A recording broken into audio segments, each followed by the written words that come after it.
Service around me আপনার পরিধি এবং আপনার কমিউনিটির মধ্যে আপনার ব্যবসা শ্রীবৃদ্ধি করতে এবং যোগাযোগ স্থাপন করতে সাহায্য করে।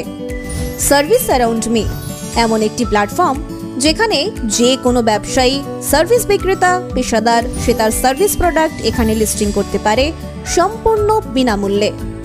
আমাদের মাধ্যমে আপনারা যে কোনো সার্ভিস পেয়ে যাবেন, সেটা আপনার বাড়ির যে কোনো ছোট ছোট কাজ থেকে শুরু করে একেবারে প্রফেশনাল অ্যাসিস্ট্যান্ট পর্যন্ত, তাও আবার আপনার এলাকার মধ্যেই।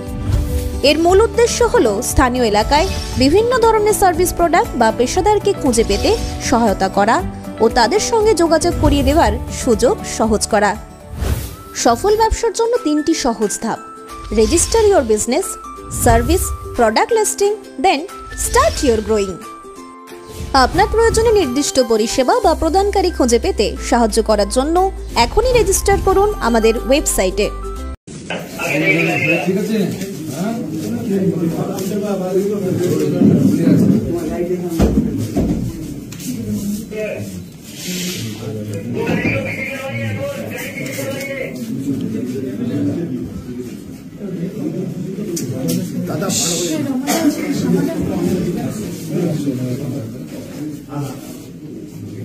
আমি ভালো আছি। আপনার এরকম হঠাৎ করে হয়ে গেল। বৌদিরা কখন এসছেন?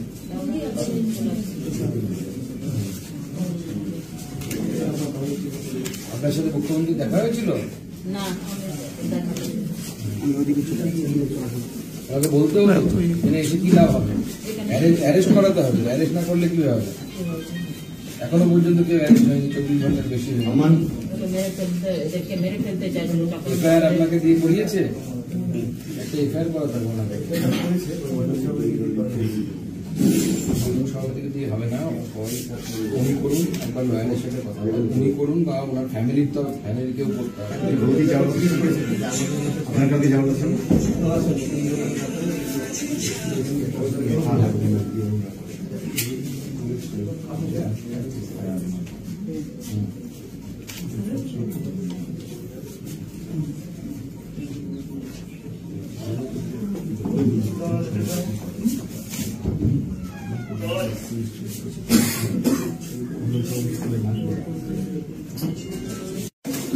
আপনি কখন এসেছেন? আমি পরশুদিন শোনা মাত্রই আমি এখানে চলে আসছি। দেখেন দাদা, আপনি আর কি এরকম আদিবাসী সম্প্রদায়ের মধ্যে আর কি এরকম খুন করার চেষ্টা করেছে, মেরেই ফেলে দিত। ওই দিন গাড়িতে না মেরে ফেলার প্ল্যান ছিল, মেরে ফেলে দিত। আপনি এটা না, খগেনদা আমাদের আদিবাসী সমাজের সব থেকে বড় লিডার, বিজেপির সব থেকে বড় আদিবাসী সমাজের লিডারদের মধ্যে একজন। তারপরে তার উপরে এই ধরনের হামলা আমরা তো ছেড়ে দেবো না সমাজে। আমরা কোর্টে যাব, যত দূর যাওয়ার যাব। এখন পর্যন্ত একজনকে অ্যারেস্ট করেনি। আমরাও দেখছি তাই যে এখনো পর্যন্ত কেউ অ্যারেস্ট হয়নি। মুখ্যমন্ত্রী এখানে এসে দেখা করে গেলেন, কি দেখা করলেন, কেন দেখা করলেন সেটাও তো আমরা বুঝতে পারছি। একটা এমপি কে রক্ত বেরোচ্ছে দরদর করে, গোটা দেশের মানুষ ফোন করছে। এই এখনই আমাকে গুজরাট থেকে একজন এমপি ছবি দেখে ফোন করেছে। এইরকম হচ্ছে আপনাদের ওখানে, একজন এমপি কে এরকম করে মারছে। মারার জন্য তো আর কি এরকম মেরে ফেলা পুরো সব মমতার লোক ছিল সেদিন আর কি। মারার সময় বলছিল চোখে লাগলে তো চোখটাই চলে যেত। আর খগেনদাও তো বললো, জোরে বলছে আমরা দিদির লোক ওপেন ঘোষণা। বড় বড় পাথর ছিল। ধরুন আমরা দেখছি, আমরা কোর্টে দেখছি, কোর্টে গিয়ে যাবো। শুভেন্দুদাও কথা হয়েছে আমার সাথে, শ্রমিকদারও কথা হয়েছে কালকে। হ্যাঁ, কথা ঠিক আছে।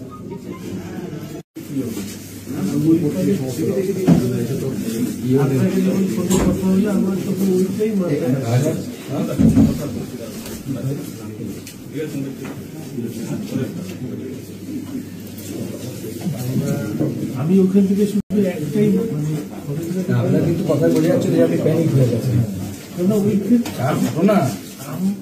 চোখের বেঁচে ফিরেছেন, ভাগ্য ভালো। চোখের সামনে অত রক্ত পড়ছে, তাহলে ওদের কি করবে? আমার ভয় ছিল যে শ্রমিকদা, দীপকদা, মনোজদা, জয়ন্তদা, ওরা এইখানটা ওরা যদি এই পাশে আসে, ওরা তো লোক তখন উন্মত্ত, মানে মার বিজেপি কেন আসছে, দিদির সৈনিক এই আমাকে তো এই বলেই মারছে। মানে কার্নিভালে নাচ করছে, আপনি কেন বলবেন? আপনি কি উত্তর কন্যায় কেন? আপনার কি, আপনার কোন টাকা, আপনি কি করছেন? এই বলেই তো আমাকে ঘিরেছে। ওই যে পিঙ্কি খাতুন, ওই প্রথমে আমার হাত ধরে টানায়, তার আগে সবে তার আগে অনেকে ছবি তুলেছে, এমনিও যারা ওখানে এসছে তারা একটু ছবি তুলবে, তখন কিন্তু আমি বুঝতেই পারিনি এই গ্রুপটা এসে এরকম লোকজন নিয়ে এসে এরকম করবে। আর আমি ওখানে কাউকে চিনি না, খবরদার আমি আর একটা কাজ করতে দেবো। আশপাশে যে একজন আমাকে একটু বলবে যে এটা আমাদের, এটা ওদের, ওর তো কিছু নেই। তখন ওরা পেয়ে গেছে ফাঁকায় আমাদেরকে বাজাও আর কি।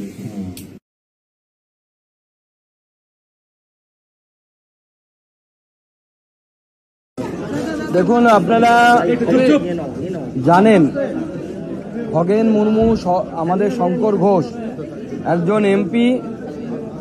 খগেন মুর্মু তো শুধু এমপি নয়, উনি বিভিন্ন সাংবিধানিক পদে থেকেছেন তার দীর্ঘ রাজনৈতিক জীবনে, এবং শঙ্কর ঘোষ শিলিগুড়ির এমএলএ, প্লাস তিনি আমাদের বিধানসভার চিফ হুইপ সহ বিভিন্ন লোক সেদিন যারা গেছিলেন তারা রাজনৈতিক আক্রমণ, রাজনৈতিক হিংসার শিকার হয়েছে।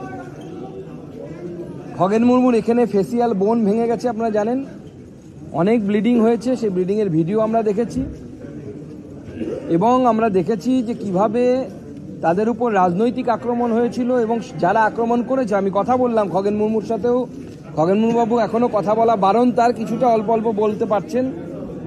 শঙ্কর ঘোষের সাথে ডিটেলসে কথা বললাম, যারা আক্রমণ করেছে তারা প্রকাশ্যে বলেছে আমরা দিদির সৈনিক, এখানে বিজেপি কেন আসবে?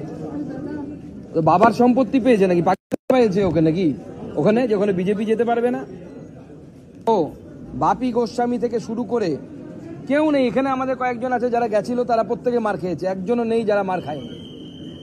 আর মমতা বন্দ্যোপাধ্যায় এখানে এসে নাটক করছেন। উনি রাজ্যের এই অংশে থাকার পরেও একজন সাংসদ আক্রমণের শিকার হলেন, এখনো কেউ অ্যারেস্ট হয় না কেন? এরকম অপদার্থ পুলিশ মন্ত্রী থাকার থেকে তাকে বন্যার জলে ফেলে দিলে ভালো হবে। আমার ট্যাক্সের টাকায় আমাদের। খগেন মুর্মু শুধু একজন সাংসদ নন, তিনি পশ্চিমবঙ্গের একটি জেনারেল সিট থেকে as a case of facial injury following alleged history of assault, as a case of facial injury following alleged history of assault, comorbidity, hypertension and diabetes mellitus. Hypertension, diabetes mellitus আজকালকার দিনে সবার থাকে, আমারও আছে। আমার এই 45 বছর বয়সে হাইপারটেনশন এবং ডায়াবেটিস আছে। তো স্বাভাবিকভাবে মেন সমস্যা হচ্ছে এই যে এখানে যে বোনটা, ফেসিয়াল বোনটা ভেঙে গেছে। 6 সপ্তাহ কমসে কম লাগবে, ডাক্তারবাবুরা বলেছেন, খগেন মুর্মু যেটা আমাকে জানালেন, এটা ঠিক হওয়ার জন্য। তার মধ্যে 1 মাস অর্থাৎ 4 সপ্তাহ তাকে কথা বলা যাবে না, খুব কম কথা বলতে হবে।